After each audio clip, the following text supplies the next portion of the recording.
बिस्मिल्लाहिर्रहमानिर्रहीम। नाज़रीन अस्सलाम वालेकुम, मैं हूँ इमरान वसीम। नाज़रीन, चेयरमैन तहरीक इंसाफ इमरान खान की मुमकिना रिहाई से मुतल्लिक एक बड़ी ख़बर, एक एक्सक्लूसिव न्यूज़ इस प्रोग्राम में आपके साथ हम शेयर करेंगे। ख़बर नाज़रीन ये है कि साबिक़ वज़ीर आज़म चेयरमैन तहरीक इंसाफ इमरान खान की रिहाई का जो प्लान 1 बनाया गया, वो प्लान 1 बुरी तरह से नाकाम हुआ। अब उस प्लान की नाकामी के बाद प्लान 2 तैयार किया गया है। प्लान 1 क्या था, पहले तो ये डिटेल आपके साथ हम शेयर करेंगे और फिर आपको बताएंगे कि अब चेयरमैन तहरीक इंसाफ इमरान खान को अटक जेल से रिहाई दिलाने के लिए प्लान 2 क्या तैयार किया गया है। तो प्लान 1 नाजरीन ये था कि जैसा कि पीटीआई की लीगल टीम के जो अपने वकला थे, उनकी जानिब से ये कहा गया कि तोशा खाना में जो इमरान खान साहब को 3 साल के लिए कन्वर्ट किया गया है, हम इस फैसले के ख़िलाफ़ हफ्ते के रोज़ ये फ़ैसला सुनाया गया। ग़ालिबन मुझे तारीख़ याद नहीं, लेकिन उस हफ्ते के रोज़ जो कन्विक्शन थी इमरान खान साहब की 3 साल की, उससे पीर या मंगल के रोज़ खान साहब के पास जो वकालतनामे अटक जेल में दस्तखत करवाए गए, उसके बाद फ़ौरी तौर पे इस्लामाबाद हाई कोर्ट में अपील दायर की गई और उस अपील को अगले रोज़ जो है वो समाअत के लिए मुकर्रर कर दिया गया। और ख़ान साहब की लीगल टीम में जो डॉक्टर बाबर अवान साहब हैं और उसमें बैरिस्टर गौर साहब हैं, इन्होंने बाकायदा मीडिया पे आके बयानात दिए कि हमने अपील दायर कर दी है। और पहली हेयरिंग पे, खान साहब की अपील की पहली हेयरिंग पे जो इस्लामाबाद हाई कोर्ट का बेंच है, जिसमें आमिर फ़ारूक साहब हैं, जिसमें जैसे तारिक महमूद जहांगीरी साहब हैं, ये कन्विक्शन का फ़ैसला भी सस्पेंड कर देंगे और जो खान साहब की इस केस में 5 साल की नाअहली है, उस फैसले को भी सस्पेंड कर दिया जाएगा। लेकिन हम आपको बताते रहे कि ऐसा नहीं होता। बेशक खान साहब की लीगल टीम के वकला बड़े सीनियर हैं, लेकिन एक तरीक़ाकार होता है, क्योंकि पहली हेयरिंग के ऊपर फ्री कैन को नोटिस जारी किए जाते हैं। तो उसके बाद पहली हेयरिंग हुई। पहली हेयरिंग पे आमिर फ़ारूक साहब ने जैसे तारिक महमूद जहांगीरी साहब के साथ मुशावरत करते हुए खान साहब की लीगल टीम के वकला के दलाइल सुनते हुए पहले लतीफ़ खोसा साहब ने आर्गू किया, उसके बाद ख्वाजा हारिस साहब ने आर्गू किया, तो फ्री कैन को नोटिस जारी कर दिए और उसके बाद मुकदमे को जल्द समाअत के लिए मुकर्रर करने का कह दिया गया। अब 22 अगस्त की तारीख जो है वो आमिर फ़ारूक साहब ने दोबारा से खान साहब की अपीलों की मुकर्रर कर दी है और 22 तारीख को समाअत होनी है। फ्री कैन का जवाब आना है, फ्री कैन के वकला आएंगे। लेकिन इस केस में अगर खान साहब की रिहाई हो भी जाए तो अटक जेल से खान साहब की रिहाई मुमकिना तौर पे होती हुई नज़र नहीं आ रही और इस बात का एहसास खान साहब की लीगल टीम को हो चुका है। खान साहब के वकला बैरिस्टर सलमान सफदर को, शुएब शाहीन साहब को, शेर अफजल मरवत साहब को और नियाज़ुल्लाह नियाज़ी साहब इस बात को रियलाइज़ कर चुके हैं कि जो मुख्तलिफ़ अदालतों में जो खान साहब की अबूरी ज़मानतें थीं, ज़मानत कबलस गिरफ़्तारी की जो दरख्वास्तें दी गई थी, जिन्हें इंटरटेन किया गया था और उसमें खान साहब अबूरी ज़मानतों पर थे, तो वो जो ज़मानतें रद्द की गई हैं, उसके बाद अगर इस केस में, तोशा खाना केस में खान साहब का जो फ़ैसला है कन्विक्शन का, वो अगर सस्पेंड भी हो जाता है तो खान साहब को रिहा नहीं किया जाएगा। वैसे ये भी खान साहब के वकला की अपनी एक मंतक थी जो कि कानून और आइन के मुताबिक नहीं थी कि डिस्क्वालिफिकेशन भी खान साहब की सस्पेंड कर दी जाएगी। जो कन्विक्शन है नाज़रीन, कानून और आइन के मुताबिक कन्विक्शन तो सस्पेंड हो सकती है, लेकिन सुप्रीम कोर्ट के कई ऐसे फ़ैसले मौजूद हैं जिसके मुताबिक कन्विक्शन सस्पेंड होने का मतलब ये नहीं कि जो आपकी डिस्क्वालिफिकेशन है वो भी सस्पेंड हो जाएगी। तो खान साहब की अगर कन्विक्शन सस्पेंड भी हो जाए, डिस्क्वालिफिकेशन अपनी जगह पे मौजूद रहेगी।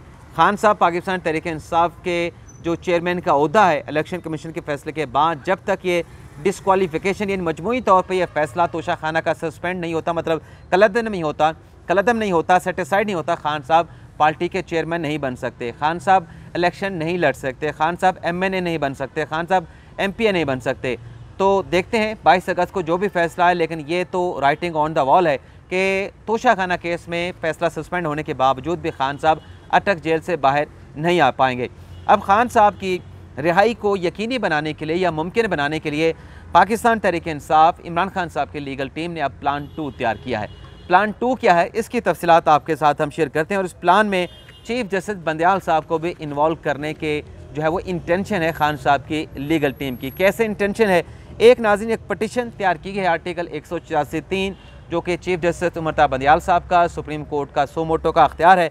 इस लंबी चौड़ी पटिशन में नाज़रीन जो वकला खान साहब के हैं जिन्होंने इस पटिशन को ड्राफ्ट किया है, उसमें सलमान सफदर साहब हैं, शुएब शाहीन साहब हैं, नियाज़ुल्लाह नियाज़ी साहब हैं और शेर अफजल मरवत साहब हैं। इस पटिशन में नाज़रीन फ़रीक बनाया गया है बहुत सारे लोगों को। इसमें एक तो रियासत और फेडरेशन ऑफ पाकिस्तान को फ़रीक बनाया गया है, IG पंजाब को फ़रीक बनाया गया है, IG इस्लामाबाद को फ़रीक बनाया गया है, IG बलोचिस्तान को फ़रीक बनाया गया है, IG जेल खाना जात पंजाब को फ़रीक बनाया गया है, और जो सुपरिटेंडेंट हैं टेरल जेल के उनको फ़रीक बनाया गया है अटक जेल के। और इसके अलावा नैब, FIA और बलोचिस्तान और पंजाब को बतौर प्रोविंस भी इस दरख्वास्त में आर्टिकल 184(3) की दरख्वास्त में जो है वो फ़रीक बनाया गया है। इसके अलावा जो एहतसाब अदालत है इमरान खान साहब के ख़िलाफ़ जो नैब के केसेस हैं, जिसमें जज मोहम्मद बशीर साहब ने खान साहब की जो ज़मानतें थी, अबूरी ज़मानतें, उनको रद्द कर दिया था। ATC की लाहौर की अदालत, ATC की इस्लामाबाद की अदालत और जो स्पेशल जज हैं इस्लामाबाद के, उन्हें भी इस दरख्वास्त में आर्टिकल 184(3) की दरख्वास्त में फ़रीक बनाया गया है। अब इस दरख्वास्त के मंदरजात क्या हैं? इस दरख्वास्त में नाज़रीन एक तो ये कहा गया है कि फ़रीक़ैन के जो एड्रेस इस दरख्वास्तों में दिए गए हैं, जितने मैंने नाम आपको बताए हैं, IG Islamabad, IG Punjab, IG Balochistan, IG jail खाना जात, इन तमाम फ़रीक़ैन के हवाले से जो एड्रेसेस दिए गए हैं सुप्रीम कोर्ट के लिए, इन तमाम फ़रीक़ैन को नोटिस जारी करने के लिए वो तमाम एड्रेसेस जो हैं वो काफ़ी हैं।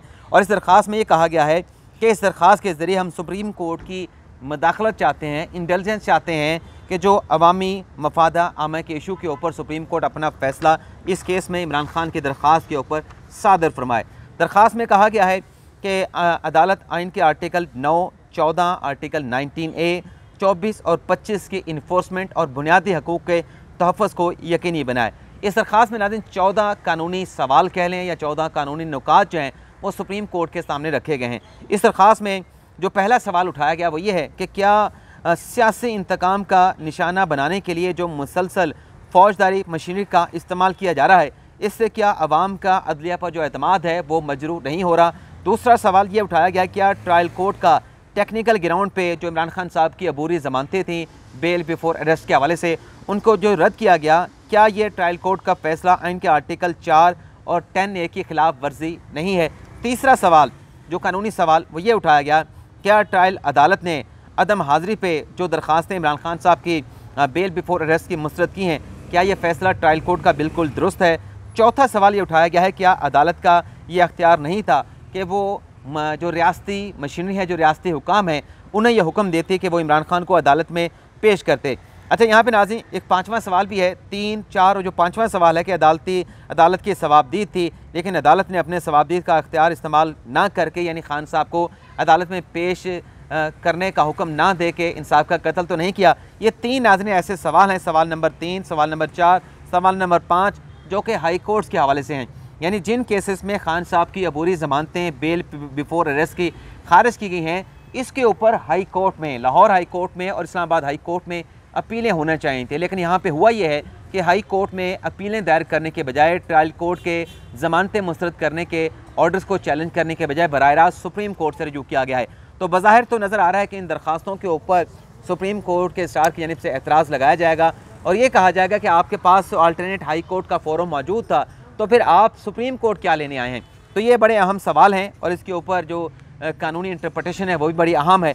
छठा सवाल ये है, क्या ट्रायल अदालत का फ़ैसला काबिल जवाज़ है कि अदम हाज़िरी के ऊपर इमरान खान साहब की ज़मानतों को रद्द कर दिया गया, दरख्वास्तों को मुस्तरद कर दिया गया। सातवां सवाल, क्या ट्रायल कोर्ट ने जो सुप्रीम कोर्ट के आला अदालतों के फ़ैसले हैं, उन अदालती फ़ैसलों को नज़रअंदाज करके दरख्वास्त ज़मानतें खारिज नहीं की। आठवां सवाल, क्या रियासती मशीनरी को चेयरमैन PTI के ख़िलाफ़ इस्तेमाल नहीं किया जा रहा। क्या नवां सवाल, क्या रियासती मशीनरी का इस्तेमाल जो है वो इसलिए नहीं किया जा रहा कि इमरान खान को इन केसेस में गिरफ़्तार किया जा सके। 10वां सवाल ये है कि क्या अदालत को सुप्रीम कोर्ट के जो से गाइडेंस नहीं लेने चाहिए थे। ये यहाँ पे नाज़रीन जिक्र किया गया जो कोयटा में वकील कत्ल के हवाले से इमरान खान साहब की दरख्वास्त पड़ी, जिस पर याया फरीदी साहब ने 24 अगस्त तक इमरान खान साहब की गिरफ्तारी को रोक रखा है। तो 10वां नुक्ता ये, क्या ट्रायल कोर्ट को इमरान खान साहब की ज़मानत दरख्वास्त को रद्द करते हुए जो वकील कोयटा कत्ल केस में जो गाइडलाइन दी, खान साहब को 24 अगस्त तक गिरफ्तार करने से रोका है, क्या इस असूल को फॉलो नहीं करना चाहिए था। 11 सवाल ये है कि अदालत ने अपना जहन अप्लाई नहीं किया कि मुलज़म जेल में है और उसे उसकी जो दरख्वास्तें हैं वो अदम पैरवी पे खारिज कर दी गई। 12 सवाल ये है कि क्या तोशा खाना का जो 3 साल की सज़ा का इमरान खान साहब का फ़ैसला है, क्या वो उसे इमरान खान साहब को इंटाइटल करने के लिए, नाहिल करने के लिए कि वो बेगुनाह है, इसके लिए इस्तेमाल नहीं हो रहा। और 13वां सवाल, क्या तोशा खाना का जो फ़ैसला है उसे दूसरे मुकदमात में इमरान खान के ख़िलाफ़ इस्तेमाल किया जा सकता है। और 14वां सवाल ये है, क्या ट्रायल कोर्ट ने खान साहब की ज़मानतों की दरख्वास्तों को रद्द करते हुए ज़मानतें वापस लेते हुए नाइंसाफ़ी नहीं की है। तो ये 14 सवाल इस दरख्वास्त में उठाए गए हैं। अब इस दरख्वास्त में इस्तदा क्या है? दरख्वास्त में इस्तदा ये की है कि इमरान खान साहब के बुनियादी हकूक़ के तहफ़्फ़ुज़ के लिए जो दीगर मुकदमात में इमरान खान साहब की गिरफ्तारी है उसको रोका जाए। यानी अगर तोशा खाना केस में खान साहब की सज़ा सस्पेंड हो जाती है तो खान साहब की legal team chief justice Umar Bandial से सुप्रीम कोर्ट से चाह रही है कि बाकी केसेस में खान साहब को गिरफ्तार ना किया जाए।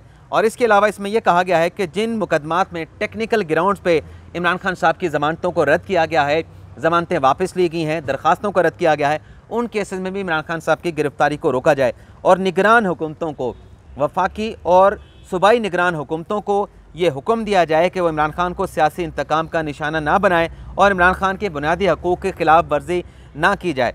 और इसमें कहा गया कि 180 केसेस इमरान खान के ख़िलाफ़ झूठे और बेबुनियाद बनाए गए हैं और 1992 से, यानी ये जो इस्तदा है इसमें ये भी कहा गया कि कबल अस वक्त गिरफ्तारी के जो ज़ेर समात मुकदमात हैं उनमें भी इमरान खान की गिरफ्तारी से रोका जाए। अच्छा, इस पटिशन के अंदर इमरान खान साहब की तारीफ़ें भी की गई हैं, इमरान खान साहब के हवाले से कुछ हक़ाइक़ भी बयान किए गए हैं।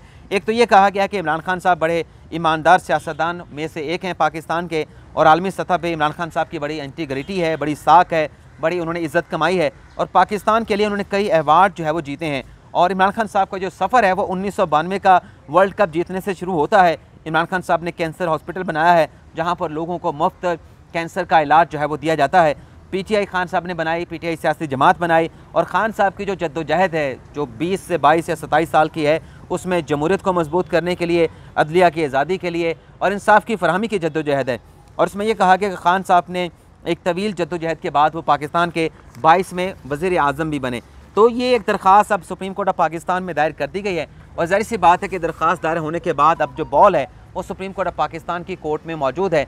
देखना ये होगा कि क्या चीफ जस्टिस उमर बंदियाल साहब जो उनसे तवक्कुआत, जो एक्सपेक्टेशन इमरान खान साहब की लीगल टीम ने लगाई हैं कि बराह रास्त हाई कोर्ट में जाने के बजाय बराह रास्त बंदियाल साहब का दर खटखटाया जाए, उनके चैम्बर का दरवाज़ा खटखटाया जाए और इमरान खान साहब के लिए रिलीफ हासिल किया जाए। क्योंकि हाई कोर्ट में अगर फैसला से जो सस्पेंड होता है तो खान साहब की रिहाई होती हुई नज़र नहीं आ रही, बल्कि अब तो यहाँ तक कहा जा रहा है, ज़रा ये दावा कर रहे हैं, शहर इक़्तिदार में चहमगोइयाँ हो रही हैं कि खान साहब के लिए, खान साहब की पार्टी के लिए, खान साहब के लिए, कारकुनान के लिए, रहनुमाओं के लिए अब मज़ीद जो है वो कड़ा और मुश्किल वक्त शुरू होने जा रहा है। तो देखते हैं कि खान साहब की आज ये जो दरख्वास्त दायर की गई है ये कब इंटरटेन होती है, कब इस पर बेंच बनता है, कोई एतराज़ लगता है, एतराज़ नहीं लगता। लेकिन बहरहाल दरख्वास्त जो है आज ये सुप्रीम कोर्ट में खान साहब के वकला जो है वो लेके पहुँचे हैं। फर्दर जो भी डेवलपमेंट दरख्वास्त के हवाले से होगी उसकी तफसीलात अगले व्लॉग में आपके साथ हम शेयर करेंगे। लेकिन इंतखाबात के इंतज़ामात, इंतखाबात की तारीख़, इंतखाबात से मुतल्लिक नई मरदमशुमारी के बाद नई हल्का बंदियाँ, इस हवाले से जब हम ये व्लॉग रिकॉर्ड कर रहे हैं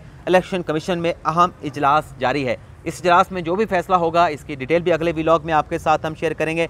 इसके अलावा नाज़रीन, खान साहब की बात तो हमने कर ली, लेकिन खान साहब के भांजे की बात भी कर लें, हिसान नियाज़ी साहब की बात भी कर लें, जिन्हें एबटाबाद से गिरफ़्तार किया गया।